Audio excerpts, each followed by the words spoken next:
Hi, welcome back to my channel. My name's Julia Horsfall if you're new here, or welcome back if you're not new.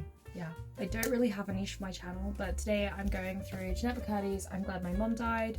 It's a really good book. I started reading it because I saw Nicole Raffi's video about it, so check that out up there. It's a really good video and I love all her videos anyway, so let's get straight into it.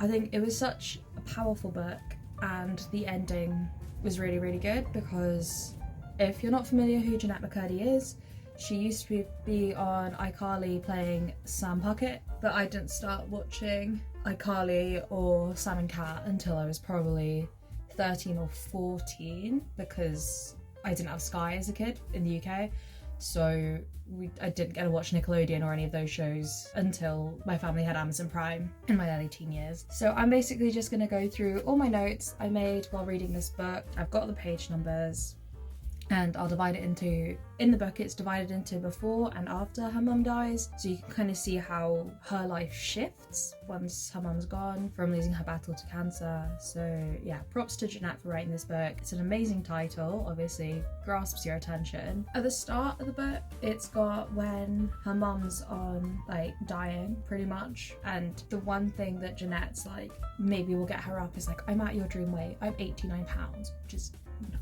And that doesn't work because she's been abused her whole life, basically from when she was like 5 or 6, being the breadwinner for the family. And when she was 11, her mum's like, oh, you should start counting calories, this is calorie restriction and it's going to stop you from getting boobs, because that's what Jennette was scared about with hitting puberty, because she was like, I won't be able to get all the child roles anymore because she was quite small, because she wasn't eating right. Basically at the start it's her mum dying and she's with her 3 brothers, and she's like, they're just trying to think of things that will wake her up, but it doesn't work. Obviously you know she dies because that's the title of the book, and yeah, if you've done any research before it or seen any interviews about it, you know. It starts off with like her 4th, 5th, 6th birthdays, basically just she's always wishing for her mum to live another year because she's struggling with cancer, and then her mum likes to feel like a saint and just shows clips of her struggling with cancer and going like, oh, I'm so good for overcoming it and all that. And literally on the 10th page of the book she goes, I think you should act, and because of that Jennette becomes the breadwinner of the family, and her mum just wants to live through Jennette and give her the life she never had, basically. I didn't make any notes between pages 10 and 64. Through that time it is pretty much just Jennette going to loads of dancing classes so you can acquire skills, so when you go to a casting call you can go, well, you need someone that can do tap dancing, she can do that. You need someone that can do ballet, she can do that. You need someone that's good on a pogo stick, she can do that. So that is the whole point of her acquiring all these skills, and so she's able to get callbacks, and from that she just becomes the breadwinner of the family because she's the only one that's pulling in any money, basically. On page 64 her grandpa literally says to her mum, Deb, I think she has OCD, because throughout this time when she's going to callbacks or she's at church, because they were Mormons, like they get told there's this voice in your head that will tell you what you should do, and basically she goes to the toilet and it's like, oh, if I like touch my wrists 3 times, or I can't remember exactly what it is and I'm not going to find it in the book, but it's like, oh, if I touch my pants 5 times and turn around 3 times, I'm gonna get this part. So she becomes obsessed with all these little rituals and making sure everything goes right. Her mum basically just denies that completely, going, no, of course not, like she's my baby, that's not what she has. And later on in the book, on 81, her grandpa says for her to let Jennette be a kid. She gets worse with her grandma, especially when she's trying to sell her apartment later down the line, whereas her grandpa understands Jennette. So there's a lot between Jennette and her grandparents once her mum's gone as well, especially, but her grandpa wants her to look after herself and be who she wants to be, not live in her mum's shadow. Well, not, that's the wrong way. She doesn't want to be bossed. He doesn't want her to be bossed around by her mum. She'll only see her grandpa, but the grandma tags along to Jennette's annoyance because she doesn't want to see her at all, because she cuts her out pretty much. By page 90, her mum is now suggesting the calorie restrictions to stop puberty, which is really upsetting because she becomes obsessed with it.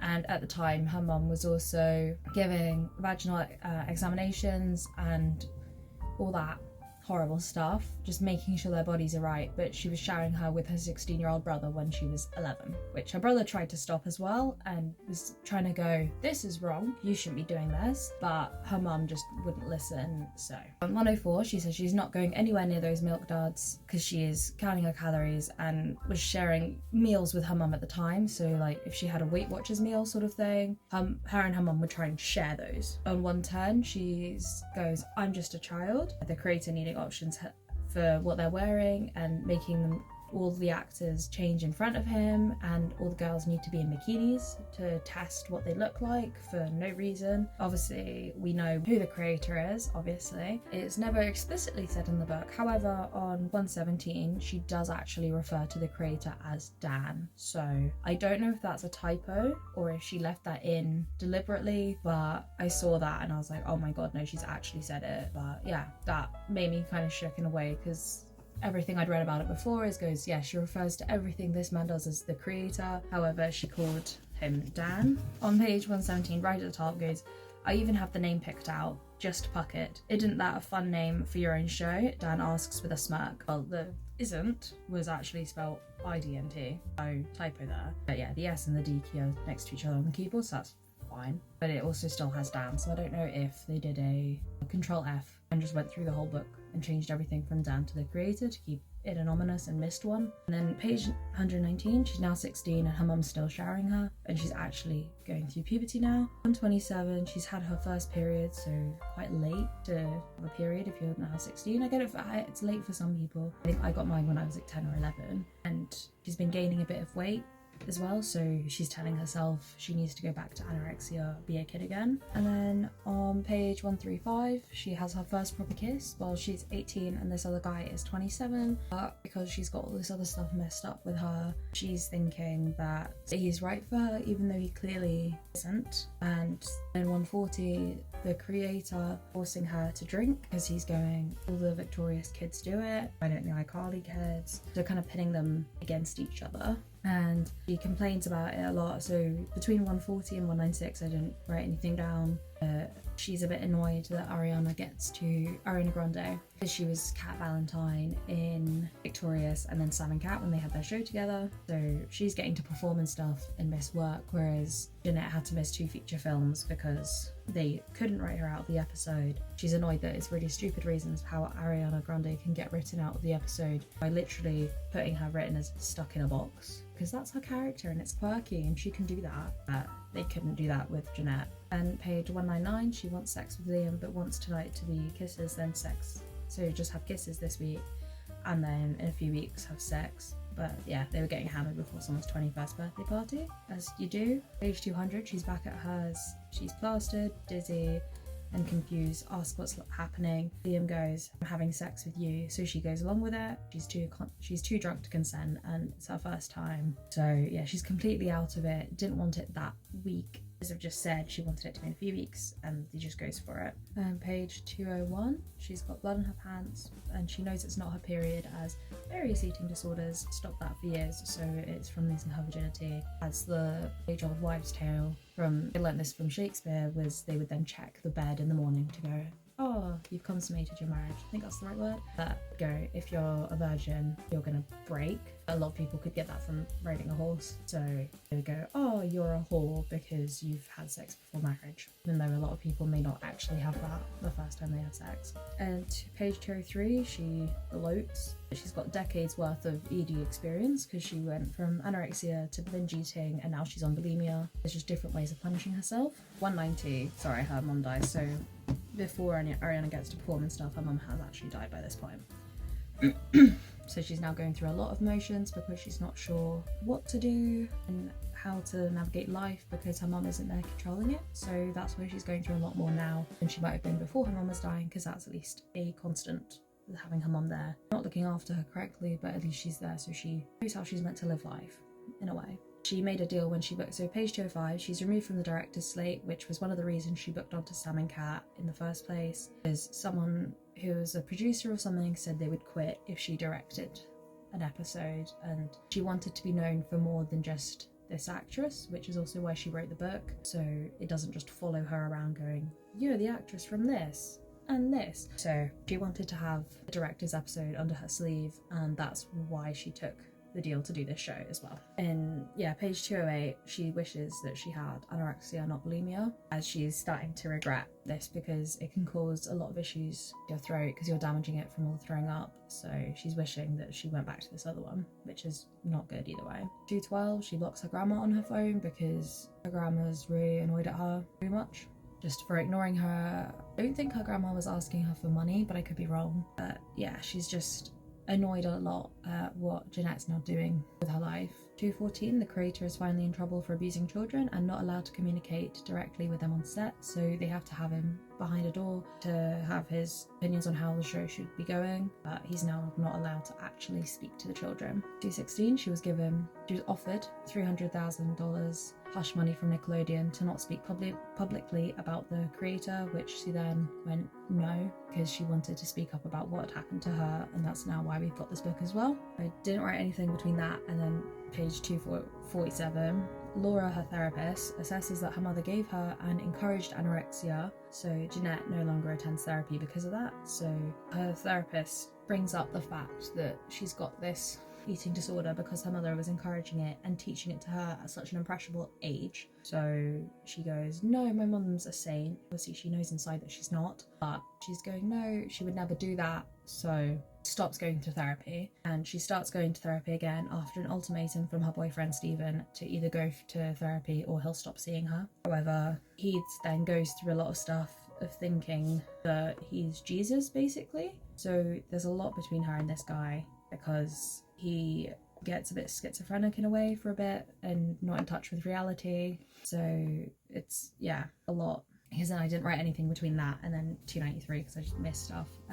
Forgot to write it down basically. And yeah, she wants 293 is right by the end of the book. She wants life to be in her own hands, not an eating disorder or a casting director's or an agent's or my mum's, mine. So this is when she quits acting altogether, and she does that on the phone with her manager and everything. I think they're a bit in shock because they think that she's going to come back to acting and keep doing all these little shows, but she did a pilot episode all the first season for this small Netflix show. Or it was a small show that Netflix was broadcasting, sharing to the world, and hosting the show on their platform, and it didn't get picked up for another episode or another season, so they stopped making it. Page 303 and 304, she goes deep down into why she doesn't like her mum, basically, of just, she finally goes to her grave and there's all this stuff going like, oh, she was so lovely and looked after her family and everything, which is obviously a big fat lie. Yeah, she sits cross-legged in front of her grave. I take a longer look at the words on her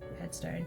Brave, kind, loyal, sweet, loving, graceful, strong, thoughtful, funny, genuine, helpful, playful, insightful, and on and on. Was she though? Was she any of those things? The words make me angry. I can't look at them any longer. Why do we romanticize the dead? Why can't we be honest about them, especially mums? They're the most romanticized of anyone. So she's really angry that there's all this stuff about her mum on the headstone that she doesn't agree with because it's all a lie, because she was abused by her mum. So it's not great. And I am going to read the bottom of this page and next, I think. Yeah, so, oh, that was it. Yeah, between 247 and 293, she also finds out that the guy that she'd been calling dad her whole life wasn't her dad, which is a lot because her mum would be talking crap about this guy all the time, like, oh, he's not there, he's not doing this, he's not looking after us, and yeah, he wasn't actually her dad. But yeah, her actual dad did know and didn't want to go into Jennette's life to break it down and go, oh, by the way, I'm your dad. So she never knew. When I was 6 years old, she pushed me into a career I didn't want. I'm grateful for the financial stability that career has provided me, but not much else. I was not equipped to handle the entertainment industry and all its competitiveness, rejection, stakes, harsh realities, fame. I needed that time, those years, to develop as a child, to form my identity, to grow. I can never get those years back. She taught me an eating disorder when I was 11 years old, an eating disorder that robbed me of my joy and any moment of free spiritness I had. She never told me my father was not my father. Her death left me with more questions than answers, more pain than healing, and many layers of grief. The initial grief from her passing, then the grief of accepting her abuse and exploitation of me, and finally the grief that surfaces now when I miss her and start to cry, because I do still miss her and start to cry. I miss our pep talks. Mum had a knack for finding just the right thing in a person to get them to light up and believe in themselves. I miss her childlike spirit. Mum had an energy that could at times be so endearing, even captivating. And I miss when she was happy. It didn't happen as often as I would have liked. It didn't happen as often as I tried to force it to happen, but when she was happy, it was infectious. Sometimes when I miss her, I start to fantasize about what life would be like if she was still alive, and I imagine that maybe she'd have apologised and we'd have wept in each other's arms and promised each other we'd start fresh. Maybe she'd support me having my own identity, my own hopes and dreams and pursuits. But then I realise I'm just romanticising the dead in the same way I wish everyone else wouldn't. Mum made it clear she had no interest in changing. If she was still alive, she'd be trying her best to manipulate me into being who she wants me to be. I'd still be purging or restricting or binging or some combination of the three, and she'd still be endorsing it. I'd still be forcing myself to act, miserably going through the motions of performing on shiny sitcoms. How many times can you pratfall over the carpet or sell a line you don't believe in before your soul dies? There's a good chance I would have had a complete and public mental breakdown by this point. I'd still be deeply unhappy and severely mentally unhealthy. I look at the words again. Brave, kind, loyal, sweet, loving, graceful. I shake my head. I don't cry. The Doobie Brothers' Waterfall Beliefs starts playing from the Sad Man stereo. I stand up, wipe the dirt off my jeans and walk away. I know I'm not coming back. And that's the end of the book. It's such a powerful last page and last chapter and ending. She's glad her mum died, because if she hadn't, Jennette would have still been binging and purging with her mum encouraging it, and she'd still be acting, which she clearly doesn't want to do in the first place. She wouldn't have gone to therapy and tried to look after herself and actually become herself without worrying too much and having the burden of her mother over her. She was only able to develop after her mum died. She romanticises the fact that they could have started fresh and got along if she was still alive, but her mum was never going to change, it was obvious. She had no intention to, so Jennette would have kept abusing herself so much she'd ended up having a public breakdown, which would have been detrimental, but because her mum died, she was actually able to grow. So those are my final thoughts on the book. I deeply recommend that you read it. I've really skimmed through it quite quickly, I think. Go watch Nicole Raffy's video about it as well. Hers is probably a lot better than mine.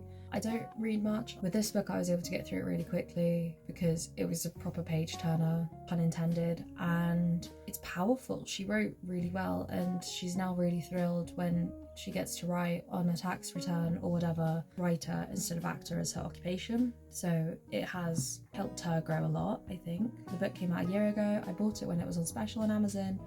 I was wanting to buy it anyway, but it was on special, so I thought, yeah, I will buy it and I will read it. I bought it in June and I finished it a few weeks ago because I'd taken a gap in reading it, but I did get through it really quickly and it was easy to read. She writes so beautifully and it's interesting because it does make you wonder how many people does this actually happen to in the acting industry, especially children. Once they were able to stop the creator from being on these shows and outing him publicly, I think that brought to light a lot of the issues that do happen and helps prevent them. So I highly recommend you read the book. It is so good. Once again, I'm glad my mum died. This is the little cover for it. It's a great title and it's a very compelling book.